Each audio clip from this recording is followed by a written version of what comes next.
কিন্তু বড় দুঃখের সঙ্গে বলতে হয় আজকে সেই ইবলিসকে আমরা বন্ধু হিসাবে বানিয়ে ফেললাম।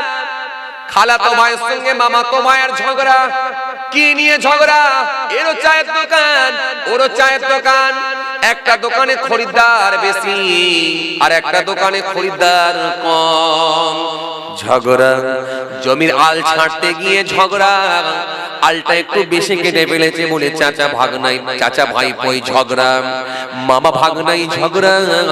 এই ঝগড়ার কোনো কারণ নেই, যে ঝগড়া আমরা বাড়াতে বাড়াতে বাড়াতে বাড়াতে ও বাবাজি আমার বাইরা গ্রাম কমিটিতেও হলো না, যে ঝগড়া মা বাড়িয়ে বিচার দিলাম পার্টি অফিসে। ওই ঝগড়া আমরা বাড়াতে বাড়াতে বিচার দিলাম পঞ্চায়েতে। ওই ঝগড়াকে আমরা বিচার দিলাম টানতে টানতে কোর্টে, থানায়, জেলে।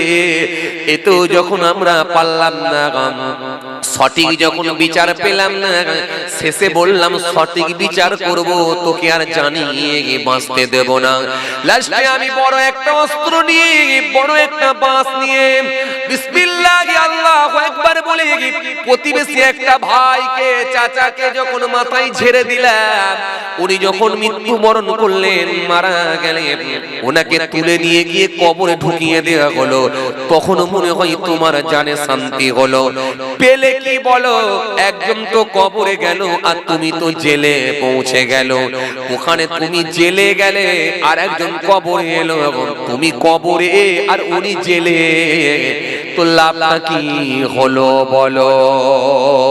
এই যিনি জেলে পৌঁছে দিল, যিনি কবরে পৌঁছে দিল, উনি আর অন্য কেউ নয়, উনি হলেন ইবলিস, শয়তান, যাকে আপনি বন্ধু হিসাবে গ্রহণ করেছিলেন।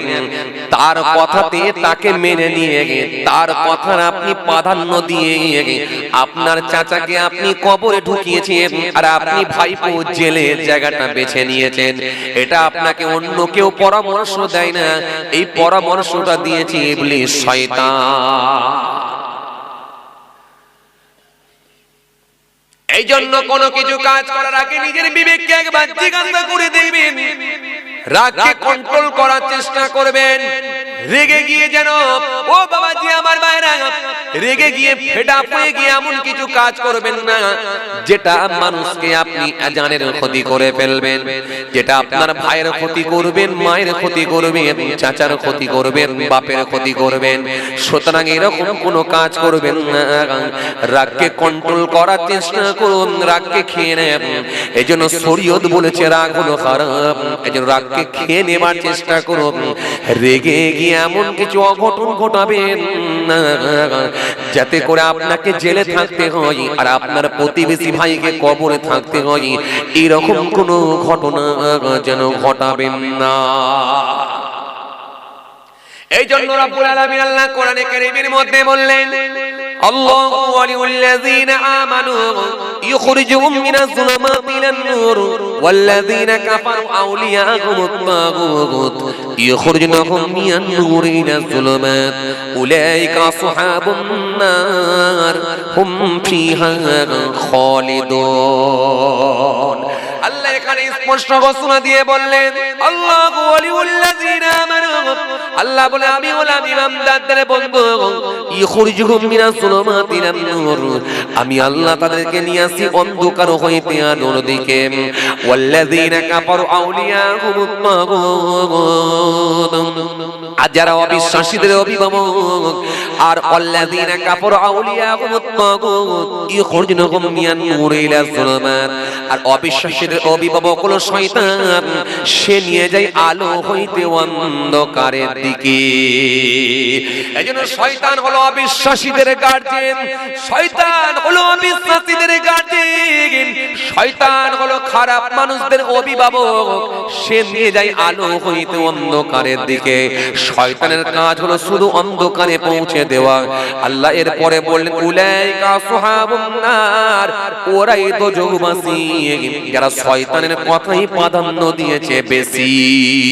উলাইকা আসহাবুন নার হুম ফিহা খালিদুন, সেখানে তারা চিরকাল অবস্থান করবে, চিরকাল থাকবে, চিরকাল শাস্তি ভোগ করবে, বাঁচাবার কেউ থাকবে না। প্রত্যেকটা ক্ষেত্রে আপনার নিজের বিবেককে কোশ্চেন করবেন, ঠিক করছেন না ভুল করছেন। সুতরাং এমন কোন কাজ করবেন, অনেক জায়গায় আমার কাছে খবর আছে মেরে কাউকে কবরে ঢুকিয়েছে, কেউ জেল খাচ্ছে। সুতরাং এই জন্য বাবাজি আমার ভাইরা, রাগকে কন্ট্রোল করার চেষ্টা করুন, রাগকে খেয়ে নেবার চেষ্টা করুন। কারণ আপনাকে যে একটা অন্যায় কাজের দিকে আপনাকে ধাবিত করছে, যে একটা অন্যায় কাজের দিকে আগিয়ে দিচ্ছে, যার কথায় আপনি অন্যায় কাজের দিকে অগ্রসর হচ্ছেন, সেটা অন্য কেউ নয়, সেটা হলো ইবলিস শয়তান। এই জন্য ইবলিস খুব খতরনাক জিনিস, ইবলিস শয়তান খুব খতরনাক জিনিস। ইবলিসের বাপের নাম ছিল কি জানেন আপনারা? জানেন না? ইবলিসের বাপের নাম হলো খব্বিস। আর ওর মায়ের নাম কি জানেন? ওর মায়ের নাম হলো নীলবিস। ইবলিস কোথা থেকে এলো জানেন? জানেন না? ইবলিসের পরিচয় কি জানেন? জানেন না? ইবলিস খুব খতরনাক জিনিস। ওর বাপের নাম হলো খব্বিস, মায়ের নাম হলো নীলবিস। ইবলিস এমন এক জিনিস, ও খুব খতরনাক জিনিস। এই তরুণিয়া, নওজোয়ান, যুবকেরা, ইয়া আমার মুরব্বিয়ানেরা, শুনে রেখে দিতে বাবা, ইবলিস কোথা থেকে এলো একবার জানেন? এই পৃথিবীর জমিনে আল্লাহ রাব্বুল আলামিন মানব জাতিকে পৃথিবীর জমিনে পাঠানোর আগে, মানব জাতিকে পৃথিবীর জমিনে প্রেরণ করার আগে আল্লাহ রাব্বুল আলামিন পাঠিয়েছিলেন কোন জাতিকে? যে জাতিকে পৃথিবীর জমিনে পাঠানো হয়েছিল সেটা হলো জিন জাতি। এইজন্য আল্লাহ রাব্বুল আলামিন কোরআনে কারীমের মধ্যে সুন্দর করে বললেন, মা খালাকতুল জিন্না ওয়াল ইনসা ইল্লা লিয়াবুদুন। আমি আল্লাহ মনুষ্য জাতি জিন জাতিকে বেকার বানাই না, কেবলমাত্র আমার উপাসনা, আমার আরাধনা করার জন্যই বানিয়েছি। একটু জোরে বলবেন না? আরো জোরে হয় না? এই জন্য আল্লাহ রাব্বুল আলামিন বললেন কি, আমি আল্লাহ পাক রাব্বুল আলামিন মানব জাতিকে আর জিন জাতিকে বেকার বানাই না, কেবলমাত্র আমি আমার উপাসনা আরাধনা করার জন্যই বানিয়েছি। সুতরাং আল্লাহ রাব্বুল আলামিন এই মানব জাতিকে পৃথিবীর জমিনে পাঠানোর আগে একটা জাতিকে পাঠিয়েছিলেন, যে জাতিটার নাম হলো জিন জাতি। এই জিন জাতি যখন পৃথিবীর জমিনে এলো, আল্লাহ রাব্বুল আলামিন জিনেদেরকে যখন পৃথিবীর জমিনে পাঠালেন, জিনেদের বাচ্চা, তার বাচ্চা, তার বাচ্চা, তার বাচ্চা, তার বাচ্চা, অনেক বাচ্চা। এই বাচ্চা যখন বেড়ে গেল, এই জেনেরা পৃথিবীর জমিনে মারামারি করা বাড়িয়ে দিল, খুনোখুনি করা বাড়িয়ে দিল, কাটাকাটি করা বাড়িয়ে দিল, অন্যায় অত্যাচার অবিচার রাহাজারি এমন কোন অন্যায় নাই জেনেদের মধ্যে আর হয় নাই। আমার আল্লাহ নারাজ হয়ে গেলেন, অসন্তুষ্ট হয়ে গেলেন। একদল ফেরেশতাদের বললেন, আয় আমার মালায়েকা ফেরেশতারা পৃথিবীর জমিনে যাও, পৃথিবীর জমিনে গিয়ে ওই জিন জাতিগুলোকে মেরে তোমরা পাহাড়ের দিকে তাড়িয়ে দাও। ওদেরকে আর এইভাবে দুনিয়ার জমিনে আমি আরামের জায়গায় রাখতে চাই না, কারণ এরপরে আমি আল্লাহ মানব জাতিকে বানাবো, তারা পৃথিবীর জমিনে বসবাস করবে। তাদেরকে আমি আল্লাহ আমার আরামের দুনিয়ায় বসবাস করার সুযোগ করে দেব। এই পৃথিবীটা আমি তাদের জন্য আমি আল্লাহ সুন্দর চাদরের নেই করে দেব, বিছানার নেই করে দেব। আল্লাহ কোরআনে কারীমের মধ্যে এই জন্য বললেন, আল্লাযী জাআলা লাকুমুল আরদা ফিরাশান ওয়াস সামাআ বিনাআন ওয়া আনজালা মিনাস সামাই মাআন ফাআখরাজা বিহি মিনাস সামারাতি রিজকান লাকুম ফালা তাজআলু লিল্লাহি আনদাদা ওয়া আনতুম তা'লামুন।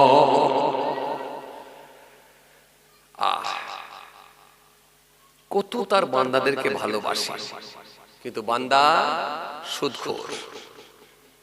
বান্দা যদিও নামাজ পড়ছে, কিন্তু বউ তো মহিলা সমিতির হেড হয়েছে, কথা বলে না। আপনাদের এলাকায় এইসব ঘটনা ঘটে না? সারা গ্রাম খুঁজলে একটাও মনে হয় বন্ধন ঢোকে না, কি বলে? জি, কথা বলে না। হ্যাঁ না, কিছু বলেন না রে বাবা। আই রে হায়। জি জি, ছেঁড়া প্যান্ট পরে ফাটা গেঞ্জি পরে দাঁড়িয়ে বলছে হুজুর আমি একাই একটা গরু দেবো। নারে তাকবীর, আল্লাহু আকবার, অমুক ভাই জিন্দাবাদ। কমিটির ছেলে বলছে লিখবি না লিখবি নি ভাই, চিন্তা করে একবার দেখ। তাই লিখতে চাই না কেন? বলে হুজুর ওর নামটা বাদ দেন, পরে দেখা যাবে। সে কি হলো? আর বলবেন না গতবারে চাঁদা দিয়ে কি অবস্থা, লোনের টাকা তুলে সব গরু মেরেছে, আবার এইবারও গরু মারবে বলছে। কথা বুঝছেন? আস্তে আস্তে শোধ করবে, ওই বন্ধন থেকেই তুলবে। আল্লাহু আকবার, আল্লাহু আকবার। পৃথিবীর জমিনে মসজিদে পর্যন্ত সুদের টাকা লাগিয়ে দিচ্ছে। হাইরে কপাল, মাদ্রাসায় পর্যন্ত সুদের টাকা লাগিয়ে দিচ্ছে। নারে তাকবীর, আল্লাহু আকবার একবার লেগে পড়ে নিয়ে যায় হারামের টাকা। আজকে কোথায় আমরা, কোথায়? কপালে খুব বিপদ আছে। কোন সময় আল্লাহ তুরস্কের ভূমিকম্প দেবেন, সিরিয়ার ভূমিকম্প দেবেন, সেটা আল্লাহই ভালো জানেন। আর যদি দিয়েও দেন আপনি, আমি কিছু করতেও পারবো না। পারবেন? কথা বলে না, পারবেন? পারবেন না। তুরস্কের ঘটনা আপনাদের জানা আছে তো? না নাই? আছে। বড় বড় বিল্ডিং গুলোকে আমার আল্লাহ কয়েক সেকেন্ডের মধ্যে, 10-20 সেকেন্ডের মধ্যে একদম ঠাস ঠাস করে জমিনের উপরে ফেলে দিলেন। হাজার হাজার মানুষগুলোকে আল্লাহ মাটির নিচে ঢুকিয়ে দিলেন। অস্বীকারের তো কোনো জায়গা নাই। আজও পর্যন্ত জমিন থেকে বাবাজি আমার ভাইরা বিল্ডিং এর ভেতর থেকে মানুষ খুঁজে খুঁজে লাশ বের করা হচ্ছে। আর এরই মাঝখানে আমার আল্লাহ কুদরতি ক্ষমতাও দেখাচ্ছেন। 48 ঘন্টা পরে, 72 ঘন্টা পরে, 150 ঘন্টা পরেও জিন্দা সন্তান বাচ্চাকে টেনে জিন্দা অবস্থায় পাওয়া যাচ্ছে। বলতে পারেন না? আল্লাহ বলছে এটা আমার কুদরতি ক্ষমতা। দেখ 150 ঘন্টা 200 ঘন্টা জিন্দা রেখে দিয়েছি। একটা ঢালাইয়ের নিচে, সানসেটের নিচে এমন ভাবে সানসেটটাকে ফেলেছি, মাঝখানে একটা গ্যাপ দিয়েছি। ওই ছোট্ট গ্যাপের মধ্যেই ঠিক বাচ্চাটাকে আমি লম্বা করে শুইয়ে রেখেছি। একবারে তার উপরে আমি আল্লাহ একটা স্টোন চিপও তার উপরে ফেলতে দিই না। দেখ নিখুঁত বাচ্চা। হয়তো শরীরে কোনো জায়গায় দাগ লেগেছে কি না লেগেছে, বাচ্চার হার্টের ক্ষতি করি না, বাচ্চার মাথার ব্রেনের কোনো ক্ষতি করে দিই না, বাচ্চার কিডনির কোনো ক্ষতি করে দিই না, তার শ্বাসকষ্ট দিই না। নিখুঁত আমি আল্লাহ কেমন অক্ষত রেখে, আমি আল্লাহ কেমন তাকে ওইভাবে আমি আল্লাহ জমির ভেতর থেকে, বিল্ডিং এর নিচে থেকে আমি আল্লাহ কেমন 150-200 ঘন্টা পরে জিন্দা অবস্থায় তুলে দেখাচ্ছি। হে পৃথিবীর মানুষ, আমার ক্ষমতা তোরা দেখ একবার। অস্বীকারের জায়গা আছে বাবাজি? কথা বলেন না কেন আপনারা? আরে সুতরাং আসুন, ভুল বুঝবেন না, রাগ করবেন না, বোঝার চেষ্টা করুন। যতটুকু পারবেন অন্তত নিয়ে নেন। ইবলিস থেকে বেঁচে থাকার চেষ্টা করুন, ইবলিস থেকে বেঁচে থাকার চেষ্টা করুন। এই তরুণিয়া নওজওয়ান যুবকেরা, হে আমার মুরব্বিয়ানেরা, শুনে রেখে দিয়ে বাবা, আল্লাহ আসমান থেকে ফেরেশতাগুলোকে পাঠালেন, যাও জিনেদেরকে মেরে তাড়িয়ে দাও। জিনেদেরকে মেরে তাড়িয়ে দেয়া হলো। আর ওই জেনেদের বাচ্চার ভেতরে ছোট একটা জেনেদের বাচ্চা পাওয়া গেল, যার নাম হলো ইবলিস। এই বাচ্চার মুখের দিকে তাকিয়ে ফেরেশতাদেরকে বলো, ভালো লেগে গেল? কি সুন্দর মিষ্টি মিষ্টি কথা, কি সুন্দর তার ব্যবহার, নম্র ব্যবহার, কি সুন্দর হাসি মুখ। ফেরেশতাদেরকে দেখে ভালো লেগে গেল। ভালো লেগে গিয়ে বললেন, ও আমার আল্লাহ, যদি আপনি অনুমতি দেন, হুকুম দেন, তাহলে এই জেনেদের বাচ্চার ভেতরে বাচ্চাটাকে আমরা আসমানে নিয়ে যাব। যদি হুকুম দেন, তাহলে এই জেনেদের বাচ্চার ভেতরে একটা বাচ্চা পেয়েছি, একে আসমানে নিয়ে যাব। আল্লাহ বললেন, ফেরেশতা তোমাদের যখন পছন্দ তাহলে নিয়ে এসো। শুনছেন? হ্যাঁ, ইবলিস কোথা থেকে কোথায় যাচ্ছে একবার দেখেন।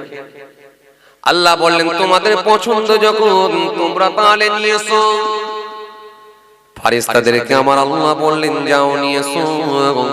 ফেরেশতারা ইবলিস শয়তানকে সাথে করে নিয়ে গেলেন প্রথম আসমানে।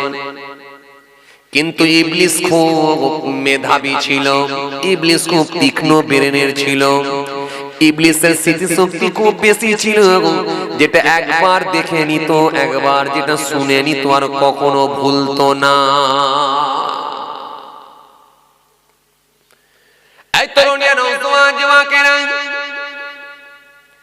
আমার মুরব্বিয়ানেরা শুনে রেখে দিলে বাবা, এই ইবলিস শয়তানের পিতার নাম ছিল কি? খব্বিস। মনে আছে? এই মনে আছে? ইবলিস শয়তানের পিতার নাম ছিল খব্বিস। এই খব্বিস কে ছিল? জিনেদের পঞ্চম পয়গম্বরের পুত্র বাদশাহ হামুতের পুত্র, যার নাম হলো বাদশাহ হামুতের সন্তান, যার নাম হলো খব্বিস। এই খব্বিসকে দেখতে কেমন ছিল? খব্বিস দেখতে সিংহের ন্যায় ছিল। সিংহ, সিংহের মতো তার আচার, সিংহের মতো তার ব্যবহার, সিংহের মতো তার স্বভাব, সবটাই ছিল খব্বিসের মধ্যে। আপনাদেরকে একবার জিজ্ঞাসা করে দেখি, আপনারা কখনো কি সিংহ দেখেছেন? কি গো ভাই, সিংহ জীবনে দেখেননি? দেখেছেন? হ্যাঁ ভাই বলছে দেখেছেন। কোথায় দেখেছেন? সুন্দরবনে দেখেছেন না চিড়িয়াখানায় দেখেছেন? এই ছোট ভাই বলছে চিড়িয়াখানায়। আচ্ছা বড় ভাই বলেন তো, চিড়িয়াখানায় দেখেছেন না সুন্দরবনে দেখেছেন? কোথায়? চিড়িয়াখানায়। আচ্ছা আপনারা কোথায় দেখেছেন? চিড়িয়াখানায় দেখেছেন না মোবাইলের কার্টুনে দেখেছেন? কোথায়? চিড়িয়াখানায়। মাশা, সব জানতো, তার মানে দেখেছেন, জানতো। বাহ, তাহলে তো জানতো সিংহ দেখেছেন।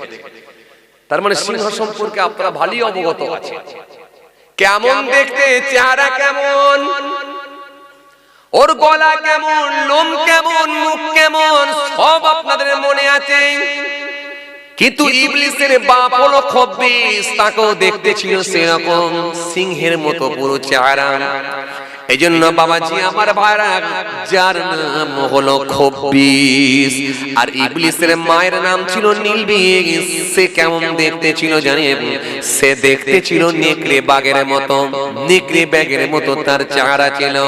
তার স্বভাব ব্যবহার আচারটাও ছিল নেকড়ে বাঘের মতো, তার আচার ব্যবহারও ছিল। ও বাবাজি আমার ভাইরা, ইবলিসের মায়ের নাম হলো নীলবিস। এর নীলবিস কে ছিল?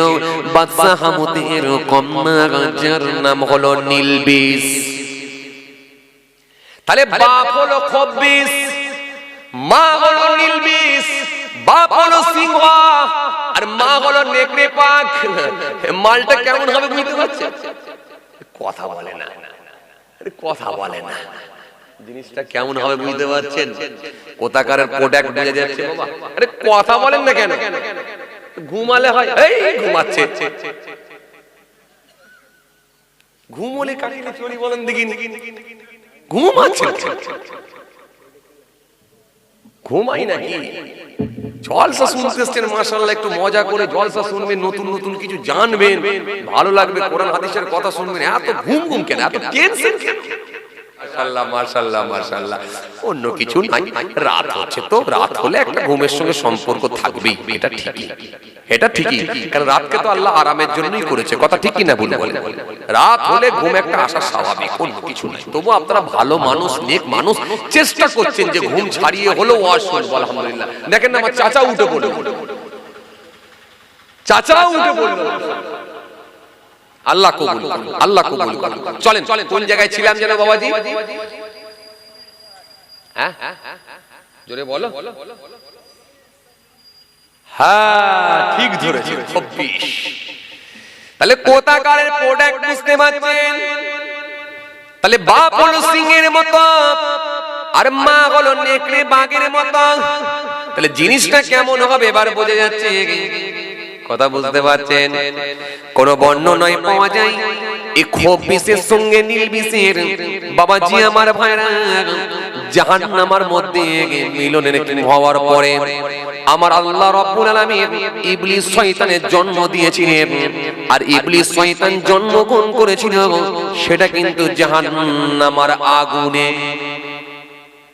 তাহলে বাবাজি আমার ভাইরা একবার বুঝে দেখুন, তাহলে বাপ হলো সিংহের মতো, মা হলো নেকড়ে বাঘের মতো, আর হয়েছে পুত্র বেটা কোথায়? হয়েছে জিনিসটা কোথায়? জাহান্নামের আগুনে। তাহলে জিনিস কি বুঝতে পারছেন? কত খাতারনাক জিনিস বুঝে যাচ্ছে? কথা বলে না, কত খাতারনাক জিনিস বুঝতে পারছেন? এজন্য ইবলিস যার পিছনে লাগবে তাকে ধ্বংস করেই ছাড়বে। তবে ইবলিস কিন্তু আলেমদের ভয় করে, কেতাবি আলেমদের ভয় করে। ইবলিস কিন্তু কেতাবি আলেমদের ভয় করে। একটা আলেমকে ইবলিস বহুত ভয় করে, 1000 আবেদ মানুষকে অত ভয় করে না। 1000 আবেদ মানুষকে, জাহেল মানুষকে যে কোনো উপায়ে ইবলিস ঘোর প্যাঁচ খাইয়ে, লাল পানি খাইয়ে জাহান্নামের আগুন ঢুকিয়ে দিতে ইবলিসের সময় লাগে না। কিন্তু ভয় করে একটা হাক্কানি কেতাবি আলেম কি।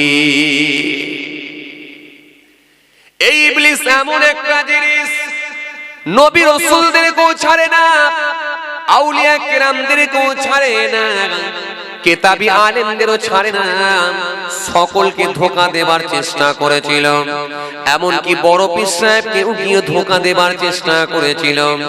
যখন বড় পীরের সঙ্গে পেরে উঠতে পারে না, লাস্টে আবার ধোঁকা মারছে, ও বড় পীর, তোমাকে নিয়ে আমি 73 নম্বরে ফেলেছিলাম, 72টা মানুষকে আমি ধোঁকা দিয়ে বোকা বানিয়ে জাহান্নামে ঢুকিয়ে দিয়েছি, আর তোমাকে নিয়ে আমি 73 নম্বরে ফেলেছিলাম ও বড় পীর, কিন্তু তোমার কাছে আমি পারলাম না, তুমি তোমার ইলমের জোরে বেঁচে গেলে। হাজরাতে বড় পীর বুঝতে পেরে গেলেন যে আবার আমাকে ধোঁকা দিচ্ছে, এটা ইবলিস শয়তান।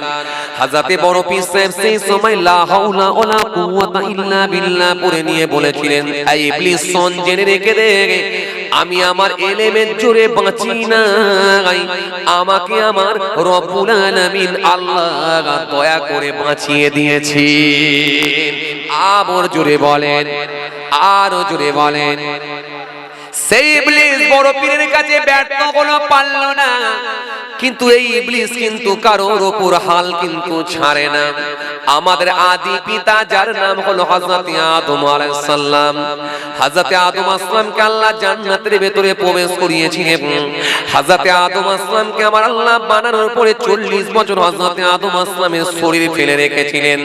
এই বডিটা 40 বছর জমিনের উপর আল্লাহ শুইয়ে রেখেছিলেন হযরত আদমকে। 40 বছর পরে হযরত আদমের মধ্যে আল্লাহ আত্মা ফুঁকে দিয়েছিলেন, রূহ দিয়ে দিয়েছিলেন। সেই আদম আসলামকে আমার আল্লাহ জান্নাতে রেখেছিলেন। জান্নাতে রাখার পরে একটা কথা বলেছিলেন, আদম সব কিছু তোমার জন্য ছাড়, কিন্তু ওই গাছের নিচে যাবে না, ওই গাছের ফলটা তুমি যেন মোটেই খেয়ে নিও না। কিন্তু ইবলিস ছাড়ে না, ইবলিস খাইয়ে দিয়েছিল। আপনাদের জানা আছে গাছের নিচে পৌঁছে দিয়েছিল। আগে মা হাওয়া আসলামকে কন্ট্রোল করেছিল ইবলিস শয়তান, এই ঘটনাও আপনাদের জানা আছে। বাবাজি আমার ভাইরা, যে কথা বুঝাতে চাইছিলাম, হযরত আদম আসলামের শরীর মোবারক থেকে জান্নাতের পোশাকগুলো খুলে গিয়েছিল। আল্লাহ নারাজ হয়ে গিয়ে বেহেশত থেকে বাহির করে দিয়েছিলেন। আর হযরত আদম আসলামকে আর মা হাওয়াকে দু জায়গায় করে দিয়েছিলেন, আপনাদের জানা আছে। কিন্তু হযরত আদম আসলাম কেঁদেছিলেন। কোন কোন বর্ণনায় পাওয়া যায় 300 বছর, কোন বর্ণনায় পাওয়া যায় 350 বছর। 350 বছর ধরে কেঁদে গেলেন। হযরত আদম আসলাম আল্লাহর কাছে মাপ পেয়ে গিয়েছিলেন। বুঝাতে চাইছি এটা যে তাহলে ইবলিসের পাওয়ার কত, বুঝতে পারছেন জিনিসটা কি? হ্যাঁ, তাহলে হযরত আদম আসলামকে যদি জান্নাত থেকে বের করে দিতে পারে, যে বড় পীর সাহেবকে যদি ধোঁকা দিতে যেতে পারে, যে হযরত ইউনূস আসলামকে ধোঁকা দিয়ে মাছের পেটে যদি যেতে হতে পারে, সব ইবলিস। তাহলে সেই ইবলিস কি আপনাকে আমাকে ভয় করবে বলে মনে হয়? কথা বলে তাহলে আপনাকে আমাকে ঘোর প্যাঁচ খাইয়ে দিতে, লাল পানি দেখিয়ে দিতে কতক্ষণ সময় লাগবে ইবলিসের? হ্যাঁ, কিন্তু একটা কথা শুনেন, ইবলিস কিন্তু আলেমকে ভয় করে। কারণ আলেমকে যখন ধোঁকাও দেবে, কিন্তু ওই আলেম যদি কোনো অন্যায় কাজ করে ফেলে, আবার পরবর্তী সময় আলেমের মনের মধ্যে জেগে উঠবে, আল্লাহ আমি তো বিরাট অন্যায় করে ফেলেছি, এটা ইবলিসই আমাকে ধোঁকা দিয়ে করিয়েছে। সুতরাং আল্লাহ তোমার কাছে আমি মাপ চাইছি। আবার যখন সে কেঁদে কেঁদে মাপ চেয়ে যখন ফিরে আসবে, আমার আল্লাহর দয়া মায়া অনেক বেশি। আমার আল্লাহ ওই বান্দাকে তাড়াতাড়ি মাপ করে দিতে চান, অনেক খুশি। আমার আল্লাহ মাফ করে দেন। সুতরাং বাবাজি আমার ভাইরা, যে কথা আপনাদের বুঝাতে চাইছিলাম, তাহলে ইবলিসের কাজ হলো অন্ধকারে পৌঁছে দেওয়া। আর আল্লাহ বলেন উলাইকা আসহাবুন নার, ওরাই দোজখবাসী, হুম ফিহা খালিদুন, সেখানে তারা চিরকাল থাকবে, চিরকাল অবস্থান করবে, বাঁচাবার কেউ থাকবে না। বুঝা গেল? এজন্য আবেগ লোকেদেরকে ইবলিস ধোঁকা দিয়ে বোকা বানাতে বেশিক্ষণ সময় লাগে না। আপনার আমল নষ্ট করে দিতে ইবলিসের বেশিক্ষণ সময় লাগবে না, মাত্র 2-5 মিনিটের ব্যাপার, 2-4 মিনিটের ব্যাপার। ইবলিস আপনাকে ধোঁকা মেরে অন্যায় কাজের সঙ্গে লাগিয়ে দিতে পারে, কয়েক সেকেন্ডের মধ্যেও করে দিতে পারে। এই ক্ষমতা ইবলিসের দেওয়া হয়েছে। বুঝে আসছে বাবাজি? এই তরুণিয়া নওজওয়ান যুবকেরা, একজন আবেদ লোক, মস্ত বড় কামিল মানুষ, জঙ্গলের ভিতরে বসে বসে বসে বসে 40 বছর ইবাদত করছে। জঙ্গলের ভিতরে বসে বসে 20 বছর ইবাদত করছেন। 20 বছর যখন ইবাদত করছেন, আমার আল্লাহ ওই ব্যক্তির উপরে খুশি হয়ে গেছেন, কিন্তু ইবলিসের আর সহ্য হলো না। ইবলিস ওই আবেদ মানুষটার কাছে এসে হাজির হয়ে গেল, পা পর্যন্ত জুব্বা পরে, মাথায় পাগড়ি খানা লাগিয়ে দিয়ে, হাতে লাঠি খানা নিয়ে, বুক পর্যন্ত দাঁড়িয়ে নিয়ে ইবলিস শয়তান এসে হাজির হয়ে গেল ওই আল্লাহর মাহবুব বান্দার কাছে। আল্লাহর মাহবুব বান্দার কাছে এসে হাজির হয়ে গেল। ইবলিস শয়তান সেই সময় যখন হাজির হয়ে গেল, ও তরুণিয়া শুয়ে কেঁদে দিল। ওই আবেদ মানুষটা বুঝতে পারলো না, ভাবলো মস্ত বড় একজন কামেল মানুষ মনে হয় আমার কাছে এসেছে। আবেদ মানুষটা উঠে দাঁড়িয়ে পড়লে সালাম দিলেন, ইবলিস জবাব দিয়ে দিলেন। দিয়ে ইবলিস সেই সময় বললেন, ও আল্লাহর মাহবুব বান্দা, অনেক দিন ধরে তুমি ইবাদত করছো, আল্লাহ তোমার ইবাদতকে কবুল করে নিয়েছে, আর আমি তোমার কাছে এসেছি জান্নাতের সুসংবাদ দেওয়ার জন্য।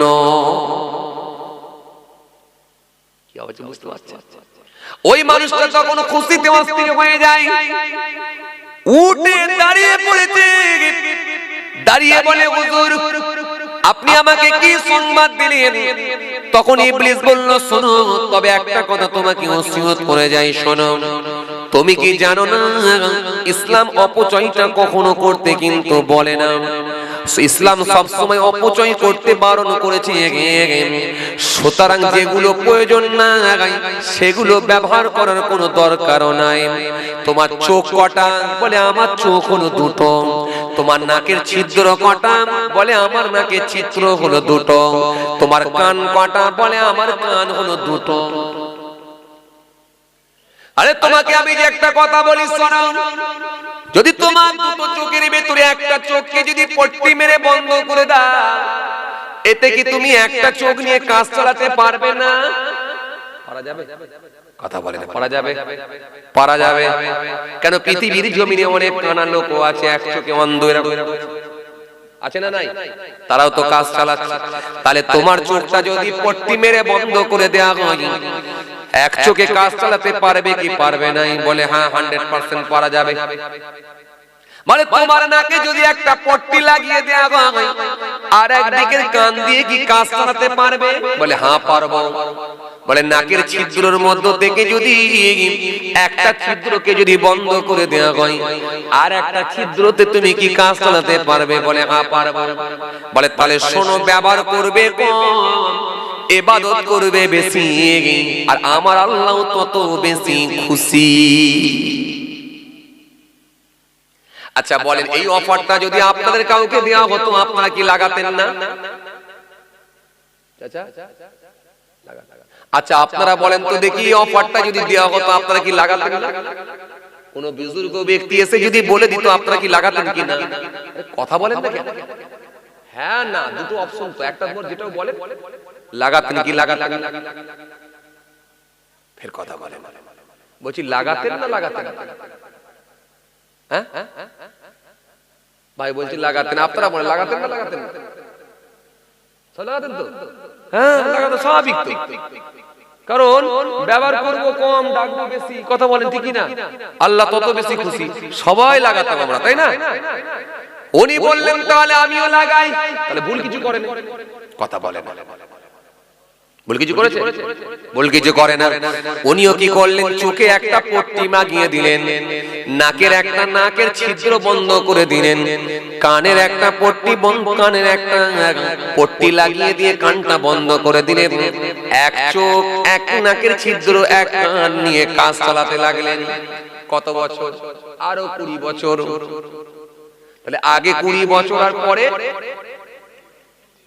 40 বছর। 40 বছর ইবাদত হয়ে গেছে। কোন এক সময়ে, কোন এক প্রয়োজনে তিনি জঙ্গল থেকে একটু বাইরে বেরিয়ে এসেছে। আর মাদ্রাসার একটা ছোট্ট ছেলে ওই রাস্তা দিয়ে হেঁটে হেঁটে যাচ্ছে, ক্লাস 5 এ পড়ে। হাতে একটা কিতাব আছে, কিতাবটার নাম হলো আল নাদির। এই একটা ছোট্ট কিতাব নিয়ে হেঁটে হেঁটে যাচ্ছে মাদ্রাসার দিকে। হঠাৎ করে থমকে দাঁড়িয়ে গেছে। দাঁড়িয়ে গিয়ে দেখে একটা চোখে পট্টি, একটা নাকে ছিদ্রে পট্টি, কানেতে পট্টি লাগিয়ে কে এরকম করে যাচ্ছে। ও বাবা, হতভম্ব হলেন। দাঁড়িয়ে গেলেন, দাঁড়িয়ে গিয়ে সালাম দিলেন। ওই বুজুর্গ ব্যক্তিটা জবাব দিলেন, ওয়া আলাইকুম আসসালাম, জবাব দিয়ে দিলেন। জবাব দিলেন দিয়ে ওই বাচ্চা ছেলেটা সেই সময় বললেন, চাচা আপনার এরকম অবস্থা কেন? একবার বলেন চাচা। একটা নাক বন্ধ, চোখ বন্ধ, কান বন্ধ, ব্যাপারটা কি একবার বলেন। তখন ওই বুজুর্গ ব্যক্তিটা বলেছিল, বাবা এর গভীরতা তোমরা বুঝবে না, এর গভীরতা তুমি জানবে না, এর কারণটা কিন্তু তুমি বুঝতে পারবে না। চলে যাও ছোট মানুষ। এজন্য মাদ্রাসা ছাত্রদেরকে ছোট মানুষ বলে তাড়িয়ে দেবেন না। হতে পারে আপনার থেকেও বেশি জানতে পারে শরীয়ত, কথা ঠিক কিনা? আমি ছোটবেলায় যখন পড়াশোনা করতাম, বুঝলেন, একটা লোক দেখছি রঙের উপরে, মসজিদে গিয়ে রঙের উপরে হাত দিয়ে মাসা করছে, এই তাম করছে, বুঝতে পারলেন? তাম করছে রঙের উপরে হাত দিয়ে। আমি বললাম, চাচা এই তাম তো রঙের উপরে হয় না, প্লাস্টিক রঙের উপরে আপনি হাত দিয়ে ঘষছেন, তো তামও হবে না। তখন আমি ছোট মানুষ, আমাকে বলছে, বাবা এর গভীরতা তুমি বুঝবে না। এখন হয়তো বললে মেনে নিত, কেন? কারণ আমি ওয়াজ করছি, ছোট হলো মানবে না। হুজুর যখন ওয়াজ করছে, স্টেজে উঠেছে, তাহলে মনে একটু জানতে পারে। এখন হয়তো মানতো। তোর পড়াশোনা করি তো, তোর বলছে তুই বুঝতে পারবে না, সরে যা। আচ্ছা আচ্ছা, তামটা হবে না। তায়াম্মুমের 3টে ফার্জ, একটা হলো নিয়ত করা, একটা হলো মুখমণ্ডল মাসা করা, আর একটা হলো কি 2 হাতের কোণই পর্যন্ত মাসা করা। আপনি ওযু করছেন, ওযু হবে না বলে তাকে আমি ব্যাপারটা বোঝালাম। আর ওইখানে ওই বাচ্চাটাও কিন্তু ওই যে চোখে পট্টি বেঁধেছে, নাকে পট্টি দিয়েছে, কানে পট্টি লাগিয়েছে, তাকে বোঝাচ্ছে, চাচা আপনি 40 বছর এরকম ইবাদত করছেন? বলে হ্যাঁ। বলে আপনাকে ইবাদত করার এই যে সাজেশনটা কে দিয়েছে? কে আপনাকে লাইনটা দেখিয়েছে? নাক বন্ধ করো, কান বন্ধ করো, চোখ বন্ধ করে দিয়ে ইবাদত করো, কে বলেছে? বলে আজ থেকে 20 বছর আগে জঙ্গলের ভিতরে আমি যখন ইবাদত করছিলাম, একজন প্রবীণ মানুষ, বয়স্ক মানুষ, আল্লাহর মাহবুব বান্দা এলেন। তার মাথায় ছিল পাগড়ি, হাতে ছিল লাঠি, বুক পর্যন্ত ছিল দাড়ি। উনি এসে আমাকে এই সাজেশনটা দিয়ে গেছেন, যেগুলো প্রয়োজন লাগে না ওগুলো অপচয় হচ্ছে, সুতরাং ওগুলোকে বন্ধ করে দেন, বন্ধ করে দিয়ে বেশি বেশি করে ইবাদত করুন, আল্লাহ তত বেশি খুশি হয়ে যাবে, তাই আমি লাগিয়ে দিয়েছি। বলে চাচা তাহলে একটা কথা বলি, আপনি যখন ওযু করেন, ওযুর সময় কি ওই পট্টিগুলো খোলেন? বলে খুলবো কেন? কথা শুনছেন কিছু? যে আপনারাও বললেন হ্যাঁ লাগিয়ে দিলে তো ভালোই হতো, বুঝলেন না? ওই যে ভাই কথা বলেন না, বলছিলেন না যে অসুবিধা কি আছে, যদি একটা বন্ধ করে দিই তাহলে ইবাদত তো বেশি করা যায়, আমরা ওখানে লাগাতাম, বলছিলেন না? জিজ্ঞাসা করছে, চাচা আপনি কি ওযুর সময় খোলেন? বলে খুলবো কেন? বলে ওযুর কটা ফরজ জানেন? বলে জানবো কেন? বলে মহা বিপদ, কিছুই আপনি জানবেন না আর ইবাদত করবেন, এটা কখনো হয় না।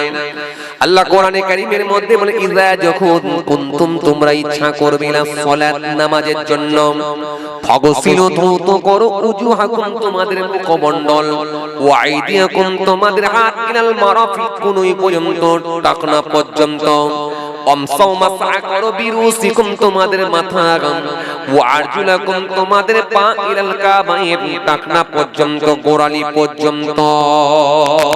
সুতরাং বাবাজি আমার ভাইরা, ওযুর যে চারটি ফরজ আছে এর মধ্যে এক নম্বর হলো মুখমণ্ডলটা উত্তম রূপে ধৌত করা। এই ফরজের মধ্যে একটা ফরজ হলো মুখমণ্ডল ধৌত করা, কিন্তু আমরা মনে করি প্রথম হচ্ছে কুল্লি করা। কথা বলেন না কেন? আমরা মনে করি কুল্লি করা, আমরা মনে করি নাকের মধ্যে পানি দেওয়া। ও বাবাজি আমার ভাইরা, একটা ওযুর মধ্যে অনেক সুন্নত আছে বাবাজি।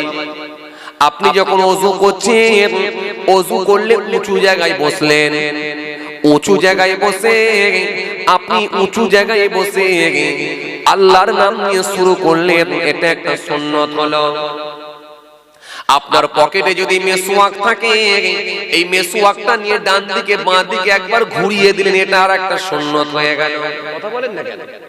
এটা আর একটা সুন্নাত হয়ে গেল। আর মেসওয়াক যদি না থাকে, আপনার এই লম্বা শাহাদাত আঙুলখানা নিয়ে ডান দিকে বাঁ দিকে একবার ঘুরিয়ে দিতে পারেন। ওযু যখন করবেন এমন উঁচু জায়গায় করুন যাতে করে নিচের পানিটা ছিটাটা গায়ে না পড়ে। এরপরে আপনি যখন ওযু করছেন, কুল্লি করলেন, এটা আর একটা সুন্নত হলো। নাকের মধ্যে পানি দিলেন, এটা আর একবার সুন্নত হলো। তিনবার করে দিলেন, এটা আর একটা সুন্নত হলো।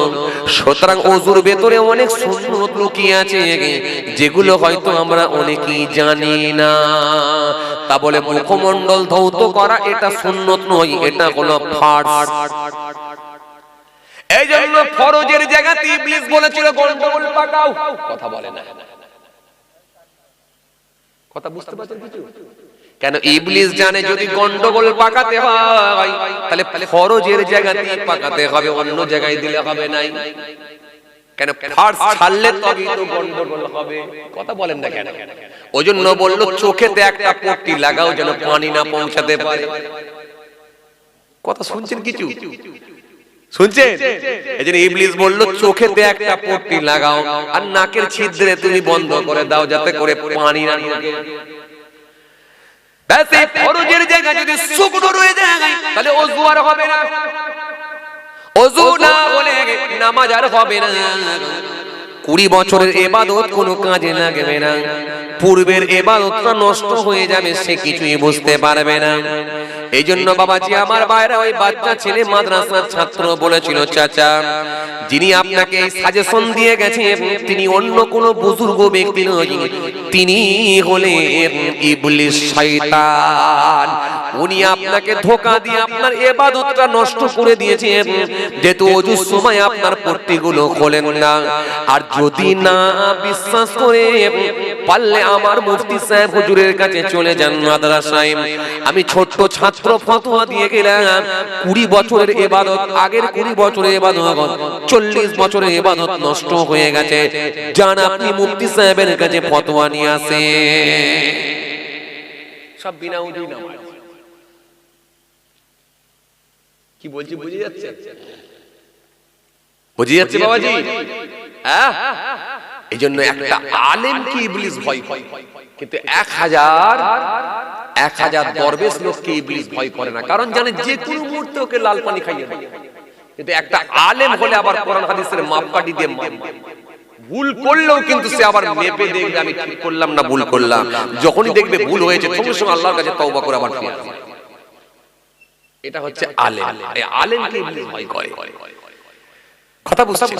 চলুন আজকে আমি আপনাকে খালি ইবলিস শয়তানকে চেনাচ্ছিলাম, ইবলিসের পরিচয় দিচ্ছিলাম। চলুন আর একটু ইবলিসকে নিয়ে একটু বলি। এবার আসেন ইবলিস কোথায় গেল শুনে।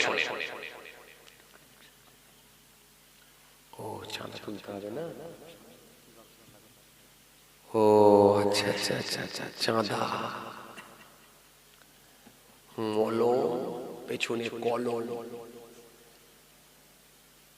বুঝেন তো আপনারা? জি চলে, ইবলিস নিয়ে বলছিলাম তাই না? কথা বলে না, ইবলিস শয়তান নিয়ে বলছিলাম না? আজকে ইবলিস নিয়ে বলছিলাম। এবারে ইবলিস যাচ্ছে কোথায়? আসমানে। প্রথম আসমানে কতদিন ইবাদত করবে জানেন? জানেন? কথা বলে না। জানেন? জানেন না। দ্বিতীয় আসমানে কতদিন ইবাদত করবে জানেন? জানেন না। তৃতীয় আসমানে কতদিন ইবাদত করবে জানেন? জানেন না। এই ইবলিস যখন সপ্তম আসমানে, সাতবক আসমানে একবারে আরশে মুআল্লার পাশে গিয়ে পৌঁছে যাবে, আল্লাহ যে ইয়াকুত পাথর দিয়ে আল্লাহ যেটা মেম্বার বানিয়েছেন, ওই মেম্বারে বসে সমস্ত ফেরেশতাদের উস্তাদ হয়ে যাবে। কিভাবে যাবে জানেন? সে এক একটা আসমানে গিয়ে পৌঁছাবে, তাকে ফেরেশতারা খুশি হয়ে গিয়ে তার নামকরণ পাল্টে দিয়ে এক নামে ডাকবে। যে কোথায় ইবলিস পৌঁছালো বলে, কোথায় হয়েছিল, কোথায় গেল, আর ইবলিসকে আল্লাহ কিভাবে তাড়ালো। ইবলিস শয়তান নিয়ে আজকে আপনাদের সামনে আলোচনা করছিলাম। তাহলে নীলবিষের বেটা ইবলিস, নীলবিষ, জি, তার ছেলের নাম হলো ইবলিস, বাপের নাম হলো খব্বিস। এই খব্বিস এবারে ছেলে বড় হচ্ছে, ছেলেকে একটু যোগ্য ছেলে তৈরি করতে হবে। শুনছেন আপনারা? যোগ্য ছেলে তৈরি করতে হবে। যোগ্য ছেলে বানানোর জন্য খব্বিসের একটা বন্ধু ছিল, যার নাম হলো সারবুক। সারবুক, এই শুনেন, খেয়াল করেন, সারবুক। খব্বিসের বন্ধুর নাম হলো সারবুক। কার বন্ধু? কথা বল, কার বন্ধু? যদি বল কার বন্ধু? খব্বিস। খব্বিস দেখতে কেমন? সিংহের মতো। এই খব্বিসের যে বন্ধু ছিল তার নাম হলো সারবুক। এই সারবুকের কাছে গিয়ে পৌঁছে দিল ইবলিসকে, গিয়ে বলল, বন্ধু, অনেক দিন পরে তোমাকে দেখা পেয়েছি বন্ধু, আর এটা হলো আমারই সন্তান বন্ধু, তোমার কাছে দিয়ে গেলাম বন্ধু। তুমি খুব ভালো পড়াশোনা করাও, আমি জানি তুমি যোগ্য ব্যক্তি, বিদ্বান ব্যক্তি, সুতরাং ও বন্ধু, তোমার কাছে আমি দিয়ে গেলাম আমার সন্তান ইবলিসকে, অন্তত একে একটু যোগ্য তুমি বানিয়ে দিও। সারবুক বলো, চিন্তা করো না বন্ধু, দিয়ে দাও আমার কাছে। সারবুক যখন সেই বন্ধুর ছেলেকে গ্রহণ করে নিল, পড়াতে শুরু করলো। পড়াতে পড়াতে পড়াতে পড়াতে পড়াতে পড়াতে হাজার হাজার বছর কেটে গেল। ও বাবা জি, আমার বাইরা শুনে রেখে দিন, এই সারবুকের সঙ্গে মাঝে মাঝে যখন ইবলিস শয়তানের দেখা হয়, আর সঙ্গে সঙ্গে ইবলিস শয়তান সেই সময় বলে, ও সারবুক কেমন ছেলে পড়ছে বলো। আর খব্বিস সেই সময় বলে, কেমন পড়ছে। খব্বিসের কথা শুনে সারবুক সেই সময় বলে, বন্ধু শোনো, তোমার ছেলের মধ্যে কোনো ডিস্টার্ব নাই, আমি একদিন দুদিন নয় 26,000 বছর শিক্ষকতা করছি। কত বছর? 26,000 বছর। 26 বছর নয়, 26,000। তাফসীরের মধ্যে পাওয়া যায় 26,000 বছর আমি শিক্ষকতা করছি। এই 26,000 বছরের ভেতরে এত মেরিট, এত পড়াশোনায় ভালো, এত তীক্ষ্ণ বেরের ছেলে, এত মেধাবী ছাত্র কখনো আমি পাই না, যেটা তোমার ছেলে। নাম কি? নাম কি? ইবলিস। তবে বন্ধু একটা কথা শোনো, ছেলে সব ঠিক আছে, কোনো ডিস্টার্ব নাই, কিন্তু তার মধ্যে কটা জিনিস আমি লক্ষ্য করছি, এগুলি হলো মাইনাস পয়েন্ট। এক নাম্বার হলো তার ভেতরে একটা অহমিকা আছে, অহংকার। অহংকার আছে কার মধ্যে? ইবলিসের মধ্যে অহংকার। এই অহংকারটা হলো মারাত্মক অহংকার, নাম্বার 1। দ্বিতীয় নাম্বার হলো তার মধ্যে আছে হিংসা, মারাত্মক হিংসা। 3 নাম্বার, সে হলো খুব বদমেজাজি, খুব জেদি, যেটা বলবে সেটাই করবে। কথা বলে না, বুঝছেন? আর আদম আসলামকে আল্লাহ যখন তৈরি করলেন, ও বাবাজি আমার ভাইরা, আল্লাহ অন্য কিছু বলেননি, খালি বলেছিলেন আদমকে সিজদা করো। কথা বলেন, বলেছিল কি বলেন? আদমকে সিজদা করো এটা বলেছিলেন, কিন্তু এটা কিন্তু ইবলিস মেনে নেয় না, কারণ তার ভিতরে ছিল অহংকার। আল্লাহ কোরআনে কারীমের মধ্যে বলেছেন, ইয়া আইয়ুহান নাস তাকু রাব্বাকুমুল্লাযী খালাকাকুম মিন নাফসিন ওয়াহিদা ওয়া খালাকা মিনহা যাওজাহা ওয়া বাথা মিনহুমা রিজালান কাসীরান ওয়া নিসাআ ওয়াত্তাকুল্লাহাল্লাযী তাসআলুনা বিহি ওয়াল আরহাম ইন্নাল্লাহা কানা আলাইকুম রাকীবা। তাহলে বুঝতে পারছেন? তাহলে কে আগে বললো বলেন তো? তার বন্ধু বলে দিচ্ছে। এই কতগুলো জিনিস আমি লক্ষ্য করছি, এগুলি হচ্ছে তার জন্য খুব খারাপই হয়ে দাঁড়াবে এইগুলি।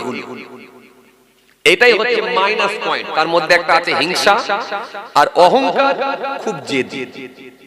আর দেখেন কোটি কোটি বছর ইবাদত করেছিল আসমানেতে গিয়ে ইবলিস শয়তান। কিতাবের মধ্যে পাওয়া যায় জমিন আর আসমানে এমন কোন জায়গা নেই যেখানে ইবলিস শয়তানের সিজদা নেই। সুতরাং জমিন আর আসমানে এমন কোন জায়গা নেই যেখানে ইবলিস শয়তানের সিজদা নেই। সে আসমানে গিয়ে ইবলিস শয়তান এত ইবাদত করেছিল, ফেরেশতাদের থেকে আগিয়ে গিয়েছিল।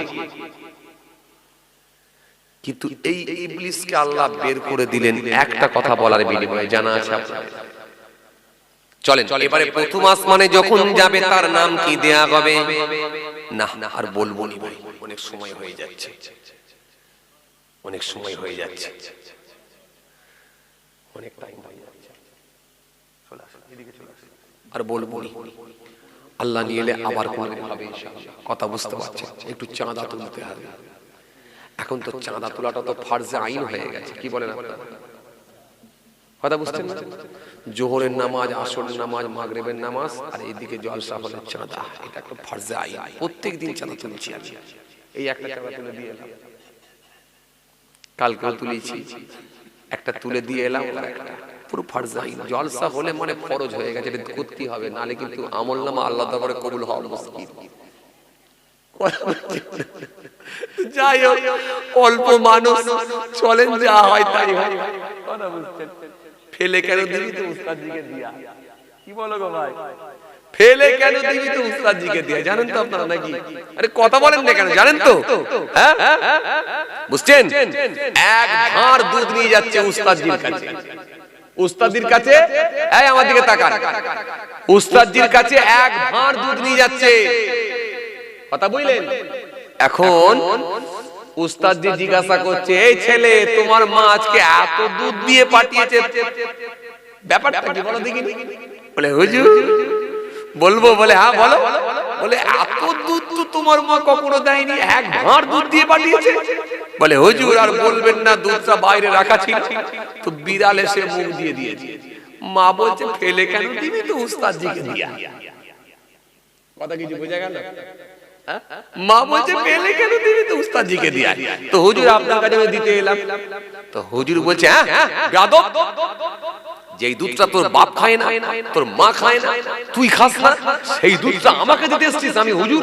বেয়াদব। বলে ভাঁড় ধরে কি করেছে, এরকম করে ছুঁড়ে ফেলতে যাচ্ছে। বলে হুজুর ফেলবেন না, ফেলবেন না, ওই ভাঁড়টা খুব কাজের ভাঁড়, ওই ভাঁড়টা আমার দাদির ঘরে থাকে, আমার দাদি ওই ভাঁড়টায় রাত্রে পেচ্ছাপ করে। কথা বুঝতে পারছেন? আখরি জামানা, খুব কঠিন সময় ভাই, ফেলে কেন দিবি তো উস্তাদজিকে দিয়া। কথা বুঝতে পারছেন? যাই হোক, যা হয়েছে হয়েছে, এখানে পর্যন্ত থাক। আল্লাহ যদি ফের কোনোদিন মৌকা দেয় আবার দেখা যাবে ইনশাআল্লাহ। প্রথম আসমানে কি করলো, দ্বিতীয় আসমানে কি করলো, তৃতীয় আসমানে কি হলো, চতুর্থ আসমানে কি হলো, একেবারে আরশে মুআল্লায় কিভাবে পৌঁছেছিল, এটুকু বলতে গেলে আবার অনেকটা সময় লেগে যাবে। যাই হোক, আল্লাহ নিয়ে এলে আবার কোনদিন আলোচনা হবে ইনশাআল্লাহ। আমার জন্য দোয়া করবেন, আমিও আপনাদের জন্য দোয়া করি। আল্লাহ আমাদের সকলকে বলার থেকে শোনার থেকে বেশি বেশি করে আমল করার তৌফিক দেন। সকলে বলি আল্লাহুম্মা আমিন। সকলে বলেন না আল্লাহুম্মা আমিন।